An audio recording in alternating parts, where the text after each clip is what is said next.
जय श्री राम। श्री भरत चरित्र। दोस्तों, हम आपके लिए भरत चरित्र लेकर के आए हैं। आज हम आपसे बात करने वाले हैं भरत जी की, भरत चरित्र की। भरत चरित्र में एक ही बात होती है, प्रेम, प्रेम और प्रेम। इसके अलावा कुछ दिखाई ही नहीं देगा, कुछ सुनाई ही नहीं देगा, कुछ अनुभव ही नहीं होगा। बस राम चरणों में प्रेम, प्रेम और त्याग, त्याग। कहा जाए तो दशरथ जी के इस परिवार में सिर्फ दो ही चीजें देखने को मिलती हैं, प्रेम, एक दूसरे के प्रति अथाह प्रेम और त्याग। हर कोई एक से बढ़कर एक, कोई किसी से कम नहीं होना चाहता। सबसे बड़ी बात है, दिखाना भी नहीं चाहता और बताना भी नहीं चाहता। मैंने क्या किया? मैंने तो कुछ किया ही नहीं। नंदीग्राम, जहां क्रंदन है, विरह है, अश्रु है, प्रेम है, त्याग है, तपस्या है। राम के भाई भरत की तप स्थली नंदीग्राम। अगर भरत चरित्र को महसूस करना है तो आपको नंदीग्राम में मिलेगा।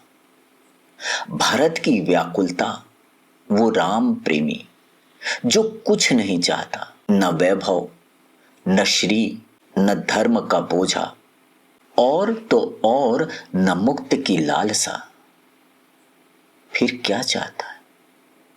प्रेम, प्रेम और प्रेम। बस राम चरणों में प्रेम। क्या आप सोच भी सकते हैं कि एक भाई के प्रति इतना प्रेम हो सकता है? नहीं ना। लेकिन ये सच है। भरत अपने छोटे भाई शत्रुघ्न के साथ अयोध्या आए हैं। रथ चल रहा है, भरत अपने नगर को देख रहे हैं। ये क्या? ये अयोध्या नहीं है, ऐसी मेरी अयोध्या नहीं थी। भरत का हृदय चित्कार उठा था। शत्रुघ्न भी देखते ही रह गए। ये क्या हो गया मेरी अयोध्या में? अयोध्या के वन उपवन ऐसे सूख गए थे जैसे भयंकर अग्नि से झुलस गए हों। किसी ने अपने दरवाजे पर रंगोली और बंधनवार नहीं लगाए थे। बागों के फूल मुरझा से गए थे, फलों के वृक्ष सूख गए थे। हरी तीमा ही इन वृक्षों की खत्म हो गई थी। हृदय घबरा रहा था भरत का। सरयू का किनारा देखा भरत ने। अरे, प्रातः काल की वेला है, पर कोई आचमन करने वाला सरयू में दिखाई नहीं दे रहा है। घाट सुनसान पड़े हैं। न कहीं से यज्ञ का सुगंधित धुआं उठता हुआ दिखाई देता है, न कहीं वेद का पाठ हो रहा है।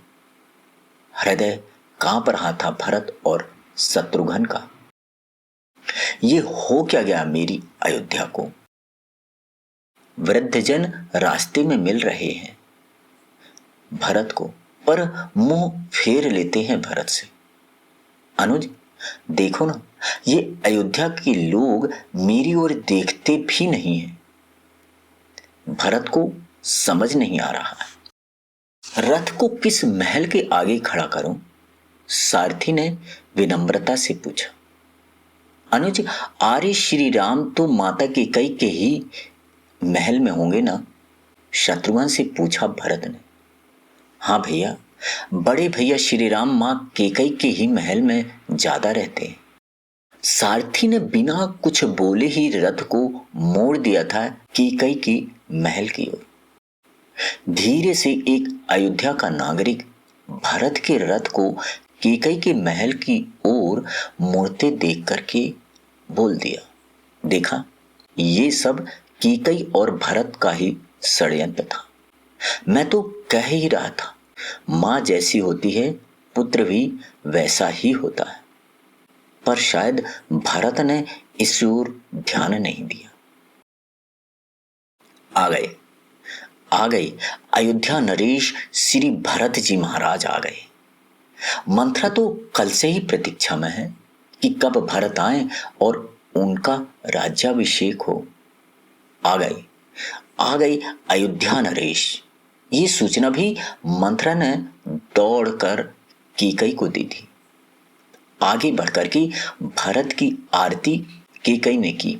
भरत और शत्रुघ्न ने चरण छू करके मां को वंदन किया। तिलक किया था आरती से पहले कैकई ने, और तिलक मात्र भरत का, शत्रुघ्न का नहीं। इसका क्या तिलक? ये तो अब मेरे पुत्र भरत का सेवक है और इसकी मां सुमित्रा मेरी दासी। पर हंसते हुए मंथरा ने कहा, सुमित्रा के बेटे का भी तिलक कर दो राजमाता। तब बड़ी मुश्किल से शत्रुघ्न को तिलक किया था कैकई ने, पर भरत और शत्रुघ्न को इन बातों से कोई मतलब नहीं था। विलख उठे भरत जब उन्होंने ये देखा। मां, ये क्या? आपके हाथों में चूड़ियां नहीं हैं और सुहागा का कोई चिन्ह नहीं है। ये सफेद साड़ी क्यों मां? भरत कैकई के सामने रो पड़े। अयोध्या को क्या हो गया और आपकी ये स्थिति? भरत के आंसू बह रहे थे। पुत्र, तुम्हारे पिता श्री दशरथ स्वर्ग सिधार गए। क्या? ओ, धड़ाम से गिरे हैं दोनों भाई भूमि पर। हे पिताजी, आप कहां गए? आप कहते थे ना कि अब मेरी एक ही इच्छा है कि राम के राज्याभिषेक के बाद मैं सुख पूर्वक सिर्फ यज्ञ करूंगा ताकि विश्व की शांति कभी भंग ना हो। फिर क्या हुआ ऐसा कि आप हम लोगों को छोड़ करके चले गए? पुत्र, जो विधाता लिखता है ना, उसे कौन मिटा सकता है? पर कैकई की बातों पर भरत ने ध्यान ही नहीं दिया। मां, ये सब कैसे हुआ? कैसे शरीर त्यागा मेरे पिता ने? मां, बोलो ना, मरते समय क्या बोला था मेरे पिता ने? मेरे आर्य श्री राम कहां है? बोलो मां। हा राम, हा राम, हा सीता, हा लक्ष्मण, यही कहा था अंतिम समय। जब कई बार पूछा भरत ने तो धीरे से कैकई ने बताया।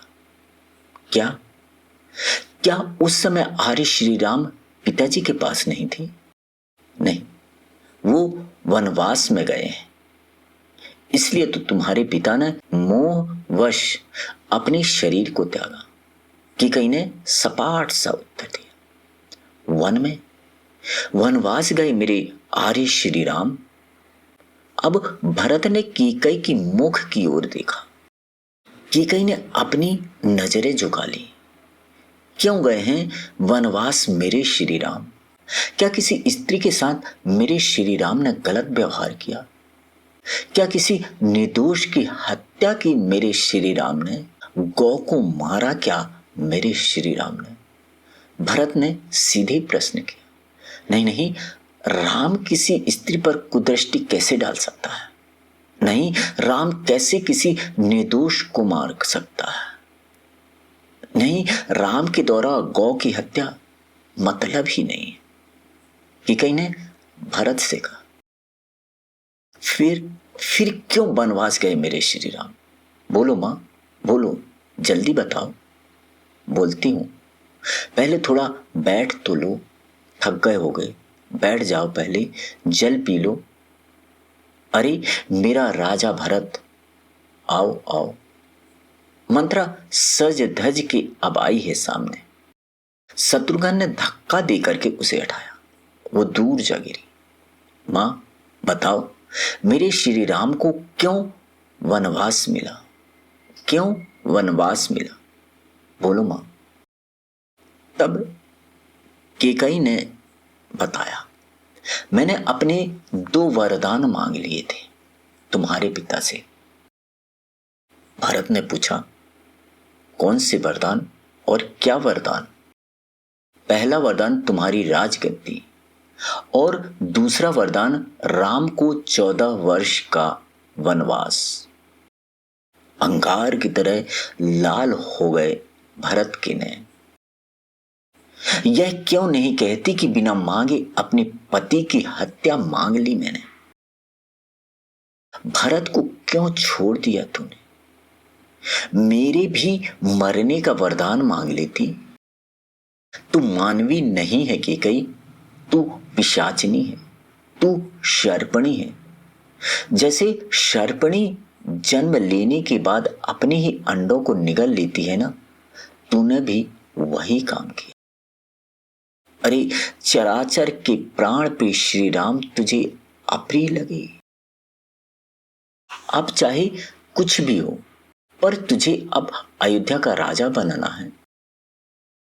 बड़ी हिम्मत करके केकई ने कहा था। दुष्टा, जोर से चिल्लाया भरत ने, तुझे राजमाता बनना है ना? ओह, कितना स्नेह किया था मेरे श्री राम ने तुझसे, पर क्रोध से कांप रहे हैं भरत। तूने मुझे मार क्यों नहीं दिया जन्म लेते? वरदान मांगते समय केकई तेरी जीभ गली नहीं, तेरे मुंह में कीड़े नहीं पड़े? पुत्र, रो पड़ी केकई। खबरदार, जो आज के बाद मुझे पुत्र कहा तो आज के बाद मैं केकई तेरा पुत्र नहीं हूं।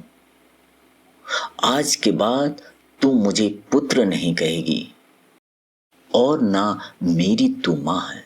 धिक्कार है, धिक्कार है तुझे, धिक्कार है।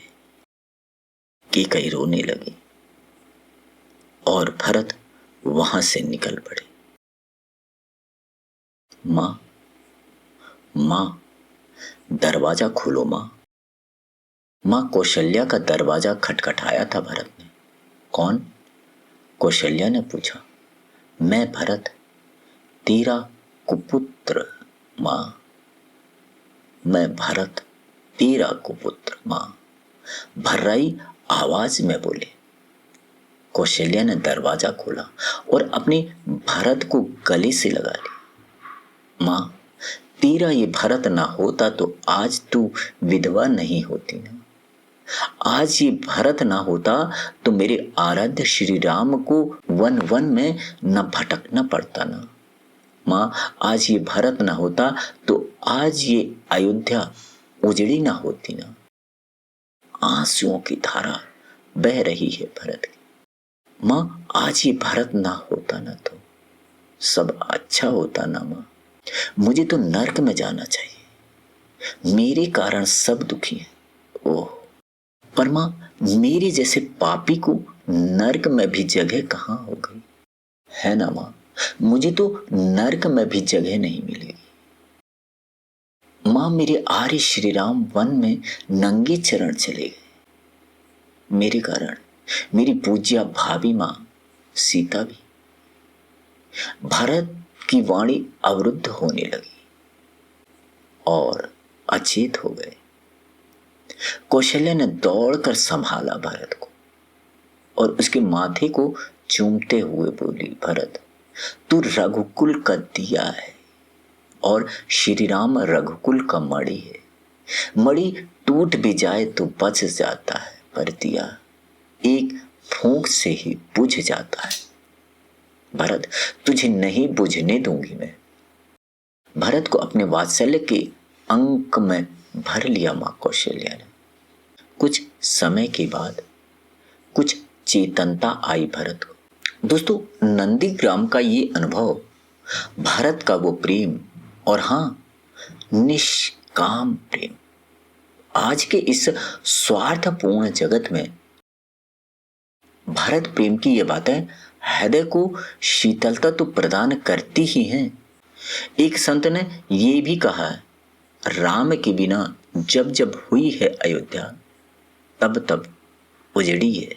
जय श्री राम। शेष भाग अगले वीडियो में। जय श्री राम।